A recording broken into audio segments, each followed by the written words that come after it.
Hi dear friends, അസ്സാം വലൈക്കും.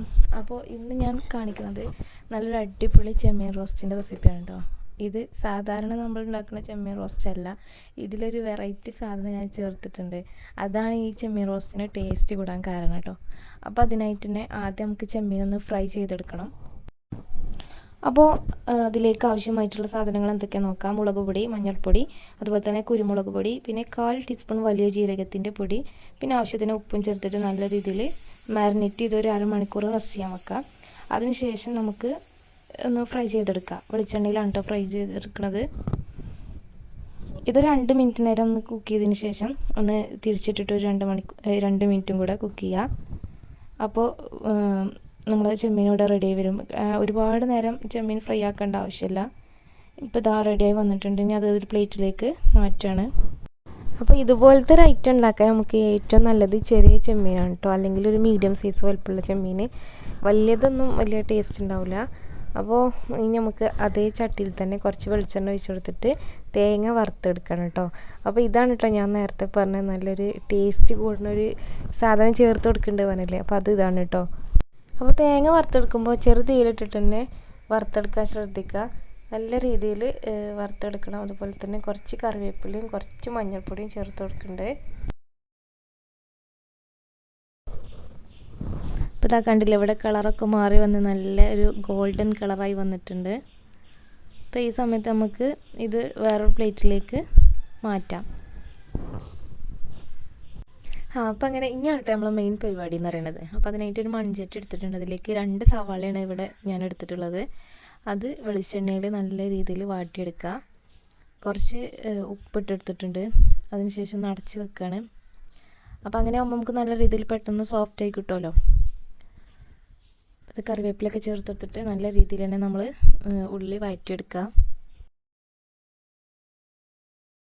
ഉള്ളി ചെറുതായിട്ടൊന്ന് വന്ന് കഴിയുമ്പോൾ നമുക്കതിലേക്ക് 1 സ്പൂൺ വെളുത്തുള്ളി കട്ട് ചെയ്തതും അതുപോലെ തന്നെ 1 സ്പൂൺ ഇഞ്ചി കട്ട് ചെയ്തതും ചേർത്ത് കൊടുക്കുകയാണ്. എന്നിട്ട് നല്ല രീതിയിൽ മിക്സ് ആക്കിയിട്ട് നല്ല രീതിയിൽ വീണ്ടും വഴറ്റിയെടുക്കണം. അപ്പോൾ ഇഞ്ചി വെളുത്തുള്ളി ചേർത്ത് കൊടുത്ത് കഴിഞ്ഞാലും ഒന്നും കൂടി ഒന്ന് ജസ്റ്റ് ഒന്ന് അടച്ച് വെച്ചിട്ട് വേവിച്ചെടുക്കുകയാണെന്നുണ്ടെങ്കിൽ നമുക്ക് പെട്ടെന്ന് സോഫ്റ്റായിട്ട് കിട്ടും. പക്ഷെ എന്നാലും ഇടയ്ക്കിടയ്ക്ക് നമ്മളൊന്ന് ഇളക്കി കൊടുക്കണം കേട്ടോ. ഇപ്പോൾ ഇവിടെ നല്ല സോഫ്റ്റായി വന്നിട്ടുണ്ട്. ഇനി ഈ സമയത്ത് മഞ്ഞൾപ്പൊടി, അതുപോലെ തന്നെ കാശ്മീരി മുളക് പൊടി, ഒരു 1/4 ടീസ്പൂൺ വലിയ ജീരകത്തിൻ്റെ പൊടി, പിന്നെ കുറച്ച് മാത്രം മല്ലിപ്പൊടിയും കൂടി ചേർത്ത് കൊടുത്തിട്ട് നല്ല രീതിയിൽ വഴറ്റിയെടുക്കുക കേട്ടോ. ആ എണ്ണയിൽ നല്ല രീതിയിൽ വഴറ്റി അതിൻ്റെ പച്ചമണമൊക്കെ പോയി കിട്ടണം ആ പൊടികളുടെ. അങ്ങനെ ഈ പൊടികളുടെ പച്ചമണമൊക്കെ പോയി കഴിഞ്ഞിട്ട് നമുക്ക് വേഗം തന്നെ തക്കാളി കട്ട് ചെയ്തത് ചേർത്ത് കൊടുക്കുക. അതും തന്നെ നല്ല രീതിയിൽ നമുക്ക് വഴറ്റിയെടുക്കാം. ഒരു മീഡിയം സൈസിലുള്ള തക്കാളിയാണ് എടുത്തിട്ടുള്ളത് കേട്ടോ, നല്ല പഴുത്തിട്ടുള്ള തക്കാളിയാണ്. അപ്പോൾ 2 സവാളയ്ക്ക് 1 തക്കാളി എന്നുള്ള രീതിയിലാണ് ഞാനിവിടെ എടുത്തിട്ടുള്ളത്. അപ്പോൾ നമ്മൾ തക്കാളിയൊക്കെ സോഫ്റ്റ് ആവാൻ വേണ്ടിയിട്ട് ജസ്റ്റ് ഒന്ന് അടച്ച് വെച്ച് കഴിഞ്ഞാൽ പെട്ടെന്ന് തന്നെ സോഫ്റ്റായി കിട്ടും. അപ്പോൾ അതാ നല്ല രീതിയിൽ തന്നെ സോഫ്റ്റായി വന്നിട്ടുണ്ട്. ഈ സമയത്ത് നമുക്ക് ഇതിലേക്ക് നമ്മൾ നേരത്തെ ഫ്രൈ ആക്കി വെച്ചിട്ടുള്ള ചെമ്മീൻ ചേർത്ത് കൊടുക്കാം. അപ്പോൾ ഇത് അവിടെ ചെമ്മീനൊക്കെ ചേർത്ത് കൊടുത്തതിന് ശേഷം നല്ല രീതിയിൽ നമ്മൾ ലോ ഫ്ലെയിമിലിട്ടിട്ട് ഇളക്കിക്കൊണ്ടിരിക്കണം. കുറച്ചധികം നേരം തന്നെ ഇളക്കിക്കൊണ്ടിരിക്കുകയാണെന്നുണ്ടെങ്കിൽ നല്ല ടേസ്റ്റ് കൂടും കേട്ടോ. പിന്നെ അത് കഴിഞ്ഞിട്ട് നമുക്കതിലേക്ക് കുറച്ചും കൂടി കറിവേപ്പിലൊക്കെ ചേർത്ത് കൊടുക്കുക. പിന്നെയാണ് നമ്മളിതിലേക്ക് ടേസ്റ്റ് വേണ്ടിയിട്ട് നേരത്തെ പറഞ്ഞ സംഭവം, അതായത് നേരത്തെ വറുത്ത് വെച്ചിട്ടുള്ള തേങ്ങയാണ് ചേർത്ത് കൊടുക്കുന്നത്. അത് മുഴുവൻ ഞാൻ ചേർത്തിട്ടില്ല കേട്ടോ, കുറച്ചവിടെ ബാക്കി വെച്ചിട്ടുണ്ട്. അങ്ങനെ ഇത് നല്ല രീതിയിൽ മിക്സാക്കി എടുക്കുക. അപ്പോൾ ഈ നല്ല വറുത്ത തേങ്ങ അതിലൂടെ ചേർക്കുമ്പോൾ നല്ല ടേസ്റ്റാണ് ഉണ്ടാവുക.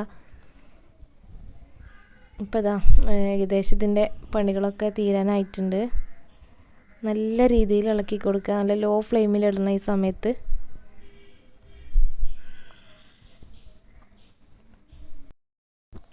ഇങ്ങനെ തേങ്ങ ചേർത്ത് കൊടുത്തതിന് ശേഷം നല്ല രീതിയിൽ നമ്മൾ ഇളക്കി കൊടുക്കണം കേട്ടോ. അതിൻ്റെ എല്ലാ ഭാഗത്തും ആ തേങ്ങയൊക്കെ പിടിച്ച് നല്ല ആ ഒരു തേങ്ങയിലൊക്കെ മസാലയൊക്കെ പിടിച്ച് നല്ല ടേസ്റ്റ് കൂടാൻ വേണ്ടിയിട്ടാണ്.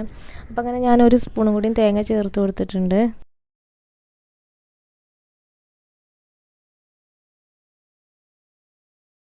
അപ്പോൾ നമ്മൾ ചെമ്മീൻ റോസ്റ്റിൻ്റെ പരിപാടി ഇപ്പോൾ ഇവിടെ ഏകദേശം തീരാനായിട്ടുണ്ട് കേട്ടോ. ഇനി അതിലേക്ക് ഞാൻ കുറച്ച് പച്ചമുളക് കട്ട് ചെയ്തത് ചേർത്ത് കൊടുക്കുകയാണ്.